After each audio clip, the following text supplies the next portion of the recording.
तो आज हम लोग नया टॉपिक ले रहे हैं, that is Linux file system. Linux file system समझने के लिए कुछ बातें जरूर पहले हम डिस्कस करेंगे। यहाँ पर जो भी चीज़ स्टोर है सिस्टम के अंदर वो सब क्या है, फाइल्स। चाहे वो एक यूज़र हो, एक डिवाइस हो, एक ऑर्डिनरी टेक्स्ट फाइल हो या एक प्रोग्राम, एग्जीक्यूटिबल प्रोग्राम हो, सभी क्या हैं, फाइल्स हैं। तो लाइनेक्स सिस्टम सबको फाइल्स ट्रीट करता है, जो भी आइटम स्टोर होती है, और जो एग्जीक्यूशन की स्टेट में होती है उसको प्रोसेस कहते हैं। ठीक है, तो फाइल सिस्टम में यहाँ पर लाइनेक्स में, यूनिक्स में या लाइनेक्स में बहुत सारी फाइल्स स्टोर होती हैं। और अगर आप कोई एक नई प्रोग्राम लिखते हो, आप एक नया डॉक्यूमेंट तैयार करते हो, वो एक उसमें और फाइल ऐड हो जाएगी। इसको फाइल को फाइल के प्रति होता है। So the file is just a container for storing the information। और दूसरी सबसे बड़ी बात कि ये जो फाइल है उसमें सिर्फ आपके टाइप किए गए टेक्स्ट को, डेटा को ही लेता है। ना तो फाइल के साथ में फाइल का नाम स्टोर होता है और ना ही कुछ और। यहाँ तक कि एंड ऑफ फाइल कैरेक्टर भी ये फाइल में स्टोर नहीं करता है। ठीक है, तो the file is just a container for storing the information. If you name a file FOO and write 3 characters ABC into it, then FOO file will contain only the character ABC and nothing else। जैसा मैंने आपसे कहा कि and of file का जो character DOS में या दूसरी जगहों पर लगता था, ये वो भी नहीं लगाता है, और फाइल का नाम भी फाइल के साथ स्टोर नहीं करता है ना। उसको एक नंबर दिया होता है, inode नंबर कहलाता है। उस आई नोड का अलग ब्लॉक है, और उस ब्लॉक पर जब जाएंगे तब उसकी वो सारी एट्रीब्यूट्स मिलेंगी कि ये कब बनी, कब अपडेट हुई, लास्ट अपडेटेड डेट वगैरह, डेट टाइम, और फाइल का नाम, फाइल का साइज़, ये सब दूसरी जगह स्टोर करता है, फाइल पे कुछ नहीं स्टोर करता है ना। लिखा भी है, unlike the old DOS files a Unix file does not contain the EOF end of file mark. A file size is not stored in the file nor even its name। ठीक है, so all files attributes are kept in a separate area of the hard disk. तो ये जो attributes होते हैं इनको कहाँ रखता है, एक सेपरेट एरिया में रखता है, और उस वो एक ब्लॉक है बाकायदा फाइल्स की इंफॉर्मेशन स्टोर करने के लिए, उसको आई नोड ब्लॉक बोलते हैं। इसको हम अभी आगे डिटेल में डिस्कस करेंगे। ठीक है, तो ये है not directly accessible to humans, users को डायरेक्टली वो एरिया एक्सेसिबल नहीं है, but only to the kernel. ठीक है, Unix treats directories and devices as files as well. मैंने आपको पहले ही बताया कि यहाँ पर सब कुछ जो स्टोर है वो सब क्या है, फाइल्स हैं। चाहे वो डायरेक्टरी हो, एक आपकी ऑर्डिनरी टेक्स्ट फाइल हो, एग्जीक्यूटिबल प्रोग्राम हो, या एक डिवाइस हो, सब क्या है, फाइल है। एक यूज़र भी एक फाइल है। So a directory is simply a folder where you store file names and other directories. All physical devices such as hard disk, memory, CD-ROM, printer and modem are treated as files also in the Unix or Linux file system. The shell is also a file and so is the kernel। यहाँ पर shell भी उसके लिए एक file है, colonel भी एक file है, डायरेक्टरी भी एक फाइल है, ड्राइव भी एक फाइल है, डिवाइस भी एक फाइल है, सब कुछ फाइल है। And if you are wondering how Unix treats the main memory in your system, it's a file too. Memory को भी एक फाइल ही मान के काम करता है।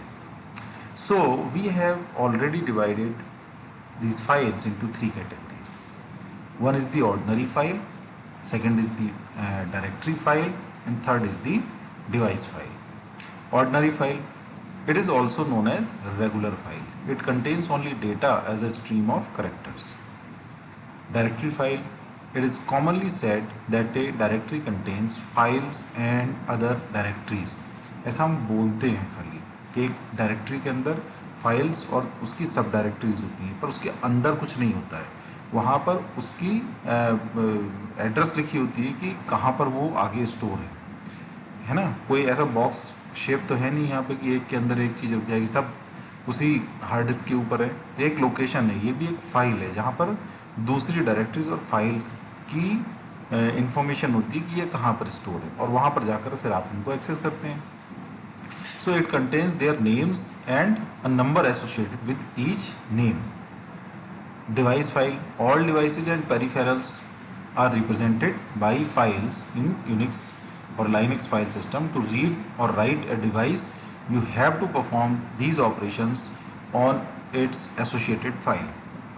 So there are other types of files also, but we stick to these files for timing. अभी हम यहाँ पर सिर्फ इन्हीं के बारे में बात करेंगे। तो ऑर्डिनरी जो फाइल्स होती हैं उसमें आपकी टेक्स्ट फाइल हो सकती है, उसी को ऑर्डिनरी बोलते हैं, उसी को रेगुलर फाइल भी बोलते हैं। उसमें टेक्स्ट फाइल्स होती हैं और दूसरे बाइनरी फाइल्स होती हैं, ये भी हम डिस्कस कर चुके हैं।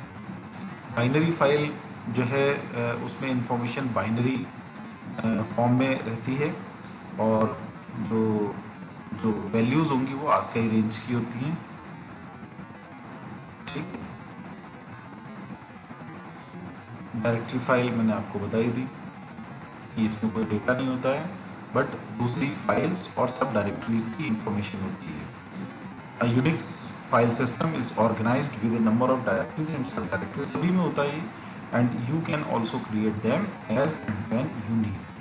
ठीक है, तो ये आपके लिए बड़ा इम्पोर्टेंट है। What do you understand by files and file system in Unix. तो आप फाइल को डिस्क्राइब कर सकते हैं कि यहाँ 3 कैटेगरीज में उसको बांटा गया है, और उनके ऊपर आपके पास शॉर्ट नोट आपको तैयार कर दिया। ठीक है, ये तीनों मैंने बता दिए, और ये उसके ऊपर डिटेल आप इसको पढ़ें और अपने नोट्स जो है वो तैयार करें। अब उन्होंने कहा फाइल नेम। फाइल नेम यहाँ पर किस तरीके से नेमिंग जो स्कीम है यूनिक्स के अंदर वो क्या है। इसमें यूनिक्स में ये कहते हैं कि आप कुछ भी फाइल का नाम रख सकते हो 255 कैरेक्टर तक। दूसरे, इसमें एक्सटेंशन लगाना कोई कंपलसरी नहीं है। आप अपने फाइल्स को कैटेगराइज करने के लिए उनके ऊपर फाइल डॉट लगा करके और एक्सटेंशन लगा सकते हो, जैसे .txt या .cpp या इस तरीके से। लेकिन यहाँ यूनिक्स ने कोई बाउंडेशन नहीं की हुई है कि आपको इसमें कोई देना है, एक्सटेंशन देना है डॉट लगा करके। दूसरे, ये क्या कहते हैं कि a file can consist of up to 255 characters, though this figure is normally not reached. 255 character की हम कोई इतना बड़ा फाइल का नाम रखते नहीं हैं जनरली। फाइल्स मे और may not have extensions and can consist of practically any ASCII characters, कुछ भी रख सकते हैं except slash and the null, माने स्पेस नहीं छोड़ सकते और स्लैश नहीं लगा सकते, इसके अलावा आप सब रख सकते हैं। You are permitted to use control characters और other unprintable characters in a file, वो भी आप रख सकते हैं। सिर्फ 2 की जो है फाइल नेम में रेस्ट्रिक्शन रखी गई, एक स्लैश और दूसरा null. The following are valid file names in Unix. अगर इस तरीके से रख देते, डॉट पहले लगा लेते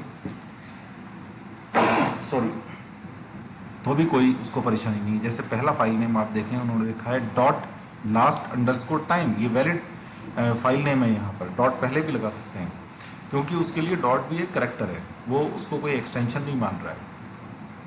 दूसरा फाइल नेम आप देखें लिस्ट, उसके बाद डॉट लगा दिया, उसके बाद कुछ नहीं लिखा है, तो ये भी वैलिड नेम है। इसके अलावा आप देखें स्पेशल करेक्टर्स को और ABCD को और नंबर को मिक्स करके एक फाइल नेम थर्ड वाला जो रखा गया, ये भी वैलिड फाइल नेम है, ये भी वैलिड फाइल नेम है, ये भी वैलिड फाइल नेम है। और A.B.C.E.D.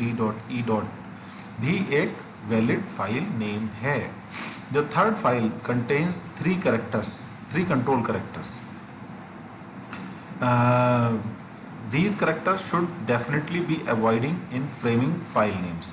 ऐसा नहीं रखना चाहिए, बिल्कुल यूजफुल नेम रखना चाहिए, लेकिन वो मना नहीं करेगा। Moreover, since the Unix system has a special treatment for characters like this, among others, so it is recommended, ये recommend किया जाता है that only the following characters be used in the file names. Alphabetic characters and numerals रखें, जो normal आप रखते आए हैं, पीरियड मानी के डॉट, हाइफन और अंडरस्कोर भी आप यूज कर सकते हैं। Unix imposes no rules for framing file name extensions. आप एक्सटेंशन कुछ भी रखना चाहें, आप डॉट ए रखना चाहें, डॉट बी रखना चाहें, डॉट सी रखना चाहें फाइलों का, कोई परेशानी नहीं है। लेकिन हाँ, जब आप शेल स्क्रिप्ट की प्रोग्रामिंग करेंगे तब उन फाइलों के नाम के आगे आपको डॉट sh लगाना है, क्योंकि एग्जीक्यूटेबल फाइल हैं और शेल जो एक इंटरप्रेटर है उसकी अपनी डिमांड है कि डॉट sh फाइलों को ही वो इंटरप्रेट करके और फिर उनकी एक सी तैयार करता है। इसलिए जो शेल स्क्रिप्टिंग की प्रोग्रामिंग करेंगे उनकी फाइलों के आगे हम डॉट sh लगाएंगे। In all cases, it's the application that imposes the restriction. Thus, the C compiler expects C programming files ends with .c. Oracle requires कि उसकी फाइलों के आगे .sql हो। तो ये अलग अलग एप्लीकेशन सॉफ्टवेयर्स की जो डिमांड है उसके अनुसार आपको रखना है, अदरवाइज कोई ज़रूरत नहीं है ना। तो ये हो गया इसके ऊपर। और यहाँ पे पेरेंट चाइल्ड रिलेशनशिप आप रख सकते हैं। यहाँ पर सारी फाइलें यूनिक्स की रिलेटेड होती हैं एक दूसरे से।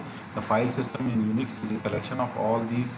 हायरार्की भी आप मेंटेन कर सकते हैं कि आपने एक फोल्डर बना दिया, उसके अंदर फिर फोल्डर बना दिए, फिर उसके अंदर सब फोल्डर बना दिए, फिर उनमें फाइलें रखी।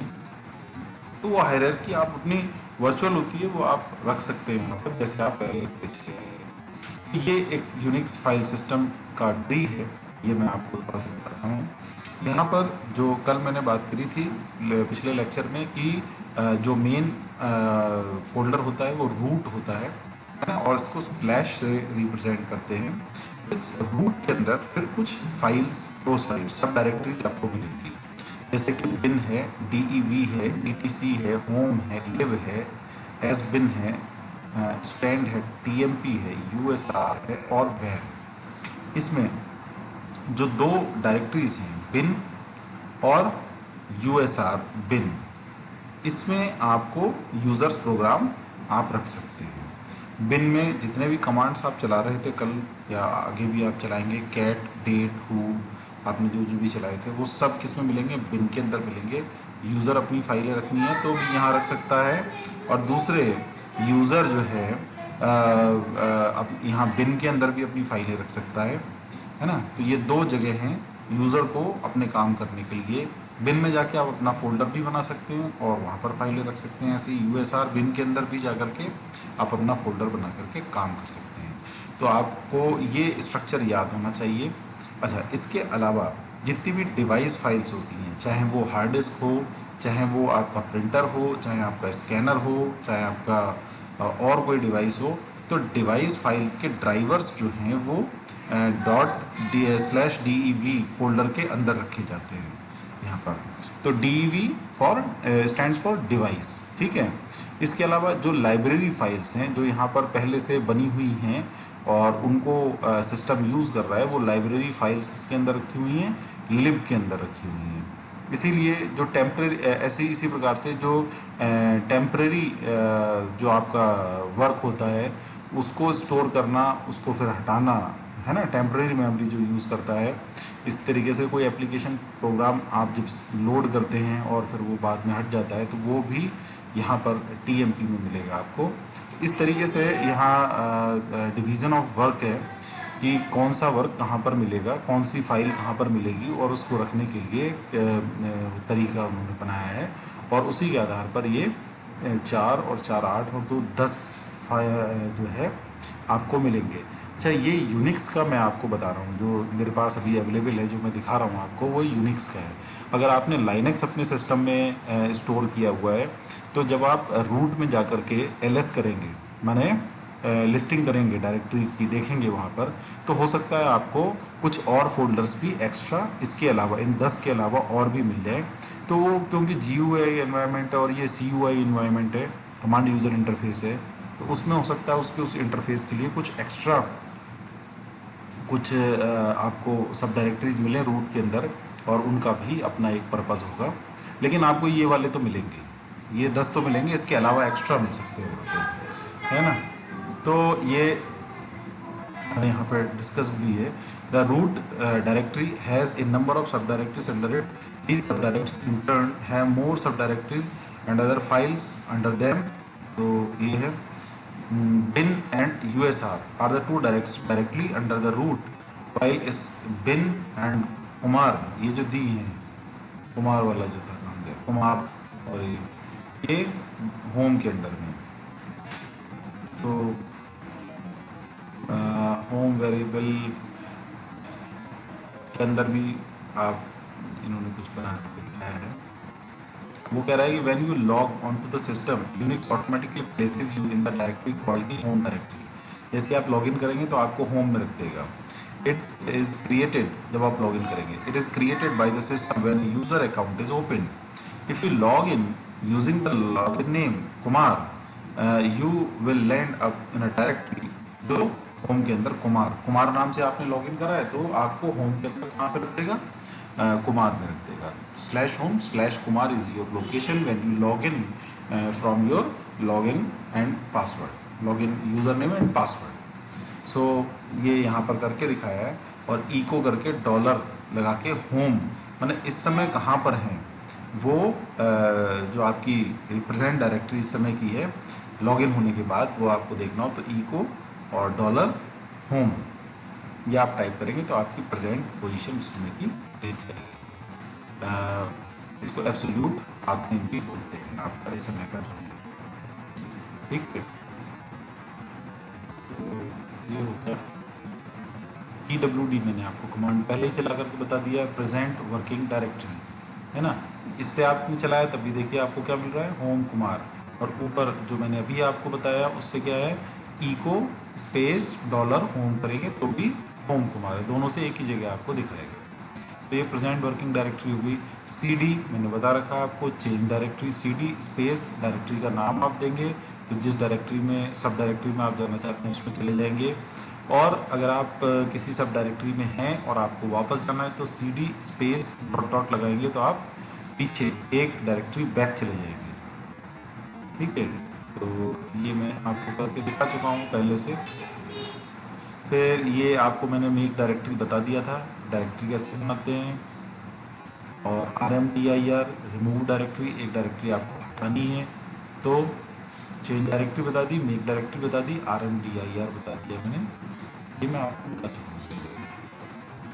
तो चलिए, तो हम जो फाइल सिस्टम है अंदर उसका ऑर्गेनाइजेशन किस तरीके से है उसकी अब बात करते हैं, ठीक है।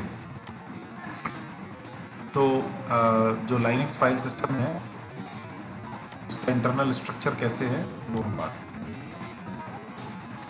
तो जो फाइल सिस्टम है, it is a group of files and relevant information regarding them. The disk space, जो टोटल डिस्क स्पेस है that will be allocated to a Linux file system is made up of blocks. ये किससे बना है, कई block से मिलकर बना है।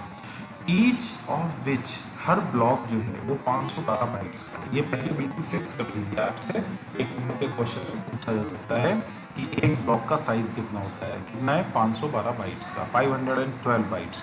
To find out block size on your file system you use the CMCHK command. अगर आपको देखना है आपके सिस्टम पर क्या है तो उसके लिए कमांड है CMCHK, ओके।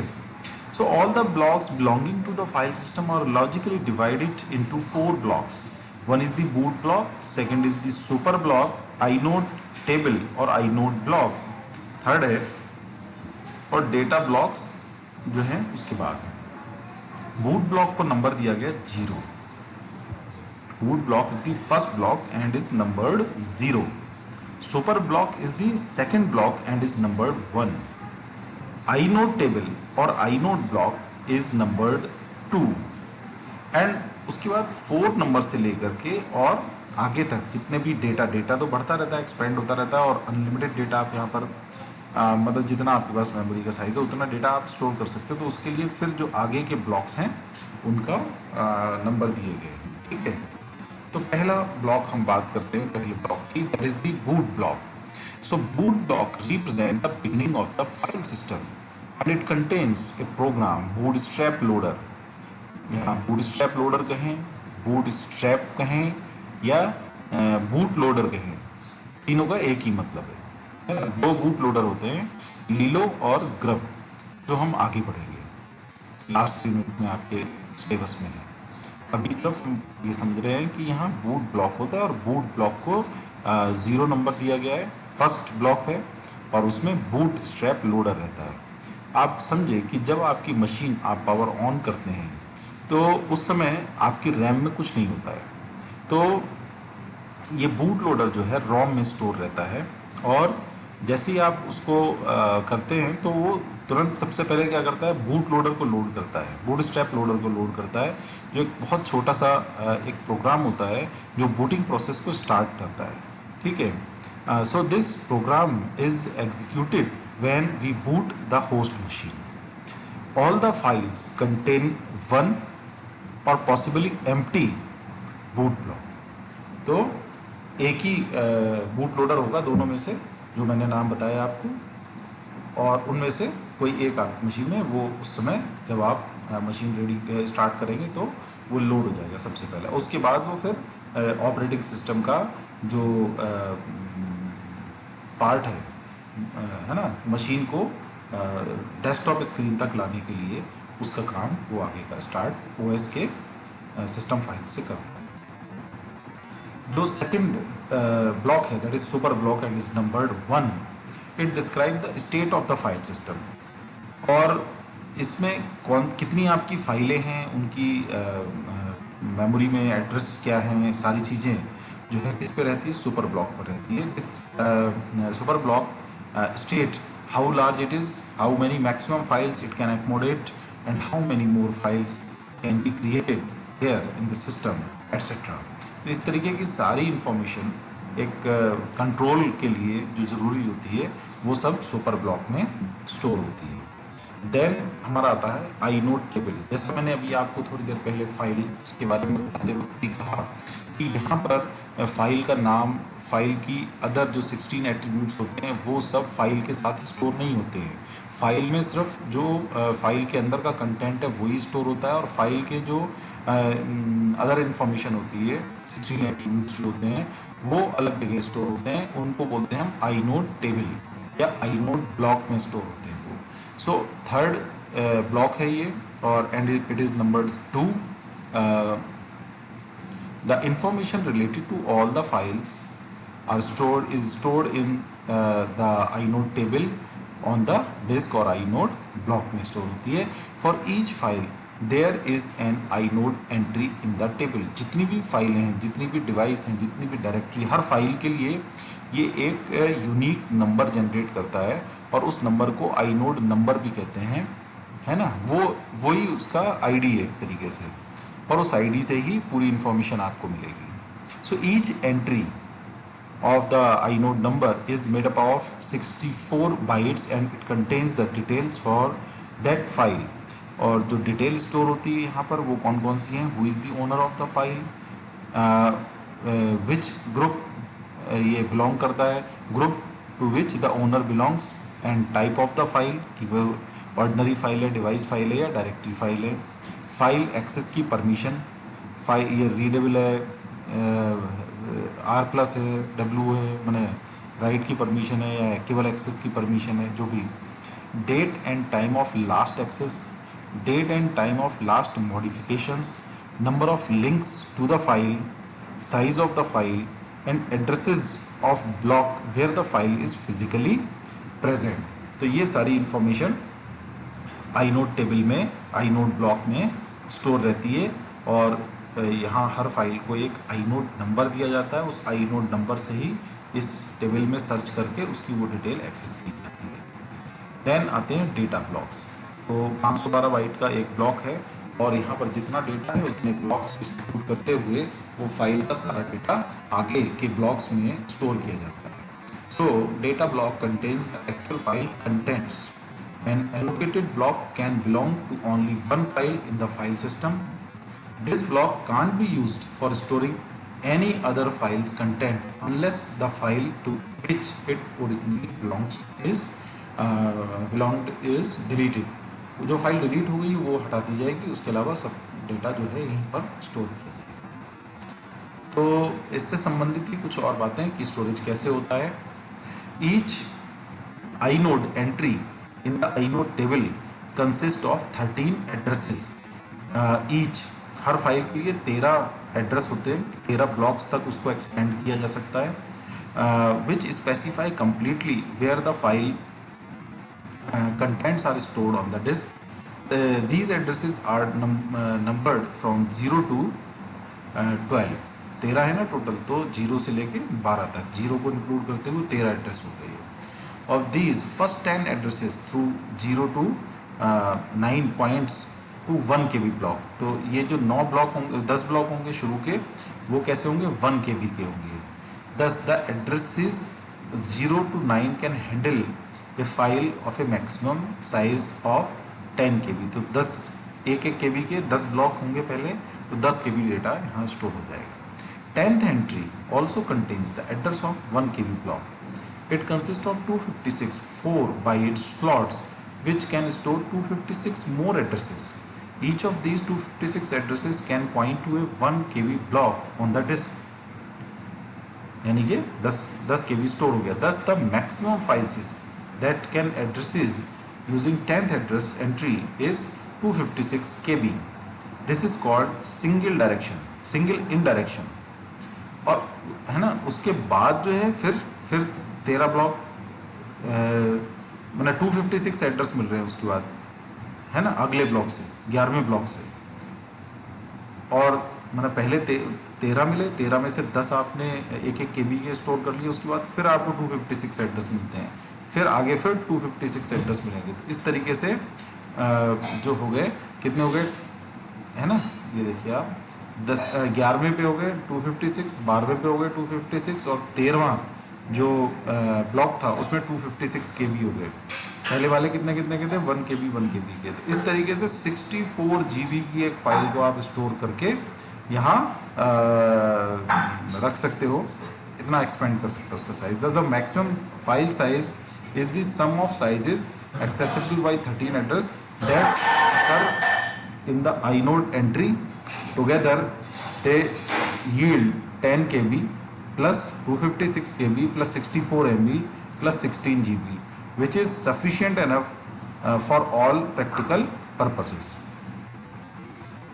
ये चीज़ यहाँ पर एक 3 KB की फाइल मान लीजिए स्टोर होने के लिए है, तो क्या करा उसने, पहले 3 ब्लॉक, जैसे यहाँ 13 थे ना टोटल, तो 13 में 0 से 12 तक आपको दिखाए गए हैं. यहाँ देखें तो 1 KB 0 नंबर का जो ब्लॉक है वो 1 KB डेटा रख सकता है, जो 1 नंबर का ब्लॉक है वो 1 KB रख सकता है, फिर जो 2 नंबर का वो है ब्लॉक है वो भी 1 KB रख सकता है. तो इस तरीके से 3 KB की फाइल इन 3 अलग अलग ब्लॉक्स में स्टोर की गई है.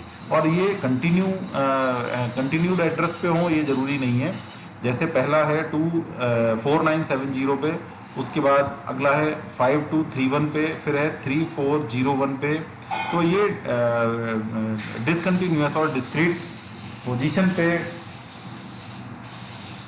स्टोर की जा सकती हैं. ये यहाँ पर दिखाने की कोशिश की गई है इसमें, है ना. और जो इसकी अदर एट्रीब्यूट्स हैं जैसे कि owner, group, file type, permission, ये आईनोड एंट्री होगी. और आईनोड एंट्री ही ये पूरा दिखाया गया. ये ऐसी आईनोड एंट्री होगी कि ये सारी इन्फॉर्मेशन होगी और ये फाइल कहाँ पर स्टोर की गई है, उनके ब्लॉक का प्राइमरी एड्रेस क्या है वो आपको बता दिया गया है. तो इस तरीके से 3 KB की एक फाइल स्टोर हुई है. समझिए, अब ये आईनोड का पूरा स्ट्रक्चर है ना. ये तो इन्फॉर्मेशन हो गई, और उसके बाद जो है ये उसका 12 जो 13 एड्रेसेस हैं वो दिखा दिए, और इस तरीके से ये फाइल होगी स्टोर, है ना. यहाँ पर आप देखें एक 10 KB से ज़्यादा की फाइल है. तो ये पूरे पहले जो 0 से लेकर के 9 तक हैं, इन्होंने क्या स्टोर कर लिया, 1 KB, 1 KB. तो 10 KB तो यहीं हो गए. अब इससे ऊपर अगर साइज जा रहा है तो इसके पास 256 10वां जो नंबर दिख रहा है आपको ब्लॉक का, यानी कि है तो नंबर 11वां, पर नंबर 0 जो शुरू हुए हैं तो 10th नंबर पे है. तो यहाँ पर 256 KB की इंफॉर्मेशन है, और ये आगे किस तरीके से आगे फाइल स्टोर हुई है वो यहाँ पर एक ब्लॉक का एड्रेस दिखाया गया है. ये कितना पूरा एक्सपेंड हो गया, मान लीजिए बढ़ता चला जाए तो फिर 11वें पे आ जाएगा, 11वां कहाँ स्टोर हुआ है, और वहाँ पे 256 की उसकी साइज़ है. और फिर किस तरीके से होगा, फिर 13 जो है 13 नंबर का जो ब्लॉक है दैट इज़ नंबर 12, वो 256 KB है ना. तो उस तरीके से ये बड़ी फाइलों को डिस्क्रीट पोजीशन पे मेमोरी की स्टोर कर देता है. तो ये आईनोड स्ट्रक्चर जो मैंने अभी पीछे आपको दिखाया भी है ना, तो उसी का फर्दर डिस्क्रिप्शन है कि 16 बिट इंफॉर्मेशन में ये फाइल टाइप, एग्जीक्यूशन फ्लैग्स और ओनर्स को क्या क्या परमिशन है रीड राइट और एग्जीक्यूट की, ग्रुप को कौन सी इंफॉर्मेशन है, अदर्स को क्या परमिशन है, ऐसे ही लिंक काउंट की कितने उसके लिंक उसने यूज़ करे हैं, ओनर आईडी क्या है, ग्रुप आईडी क्या है, और साथ ही साथ file size, file address, last access to files, last modified, है ना, लास्ट आई नोड मॉडिफिकेशन। तो ये यहाँ पर आई नोड में, ये आई नोड टेबल में ये इंफॉर्मेशन मेंटेन की जाती है। ठीक है, तो यहाँ हमने आई नोड की पूरी कैसे वर्किंग है ये यहाँ पर डिस्कस करा है। अब जैसे हमने शुरू में ही देखा कि जब आप देख रहे हैं यूनिक्स का फाइल स्ट्रक्चर, तो वहाँ पर कैसा है, रूट प्राइमरी डायरेक्टरी है और उसके अंदर ही पूरा सिस्टम है। तो the root file system is created when Unix is install. Root आपको नहीं बनाना है, रूट जैसे ही आप यूनिक्स इंस्टॉल करोगे या लाइनक्स इंस्टॉल करोगे रूट बन जाएगा और उसके अंदर की जो डायरेक्टरी स्ट्रक्चर था वो भी बन जाएगा। So the root file system has a directory tree structure, वो भी उसके अंदर मिलेगा आपको। The root of the root file system in the Unix और Linux flavoured operating system and is identified by the slash, ये मैंने आपको पहले भी बता दिया। फिर उसके बाद यूज़र अपनी फाइलें ऐड करता रहता है जैसा जैसा उसकी ज़रूरत होती है। The OS specifies how the system end user files should be distributed for space allocation on the disk storage. System files are programs executable with the .bin and .ext extension in the Unix. The main advantage of the root file system is that system knows where to look for some specific routines. हर चीज़ root के आगे ही होगी, root के पीछे कुछ नहीं होगी और कहीं ऐसे कहीं पर भी नहीं पड़ी हुई, आपको सर्च करने में इजी हो जाता है। जैसे मैंने आपको कहा कि डिवाइस के जो ड्राइवर्स हैं वो सब /d भी मिलेंगे, लाइब्रेरी फाइल्स जो है /lib भी मिलेगी, इस तरीके से। सो जो अभी मैंने आपको पूरा डेटा ब्लॉक वो आई नोड का हो गया, उसके बाद अब ये डेटा ब्लॉक के बारे में है। The Unix file system allocates data blocks one at a time from a pool of free blocks. ये मैंने भी आपको बता दिया, वो 13 जो एड्रेसेस वाला था वही उसी को डिस्क्राइब किया गया। हाँ, उसके आप ये कर सकते हैं, एडवांटेजेस और डिसएडवांटेजेस नोट कर सकते हैं। Data in small files can be access directly from the inode, that is one read operation. तो आपने देखा कि 10 KB तक की फाइल तो डायरेक्ट ही उसके एक एक ब्लॉक पे आप चलते चले जाएँ आपको डायरेक्ट मिल जाएगी, और बड़ी फाइल है तो फिर 11th ब्लॉक से 256 एड्रेसेस उसको नए मिलते हैं और इस तरीके से फिर एक्सटेंड होकर के वो फाइल स्टोर होती है। तो वहाँ हम इनडायरेक्ट ब्लॉक पॉइंट्स का यूज़ कर रहे हैं, और वरना अगर छोटी फाइल है तो फिर तो डायरेक्ट ही एक्सेस में आ जा रही है वहीं से, है ना। तो ये इसके कुछ एडवांटेजेस हैं। Disk can be filled completely with the little wasted space. एक तो दूसरा यहाँ पर मैंने आपको बताया कि कंटिन्यूस मेमोरी एलोकेशन नहीं है, डिसकंटिन्यूस मेमोरी एलोकेशन है।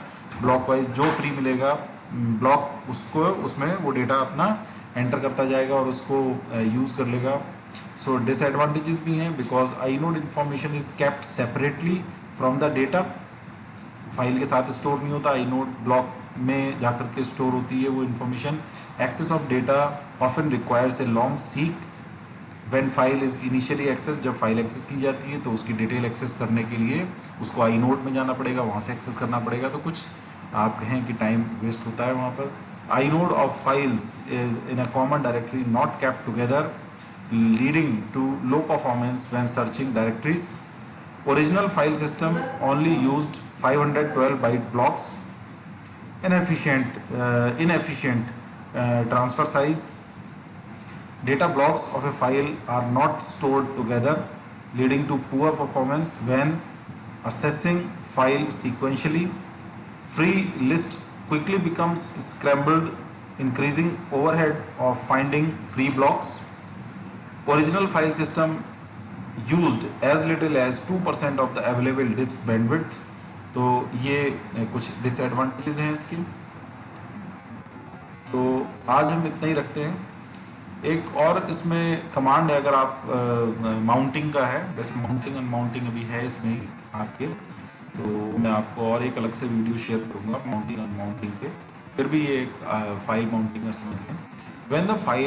When the system initially boots, जब सिस्टम शुरू में बूट होता है, the only file system Unix knows about is the root partition from which the system was booted.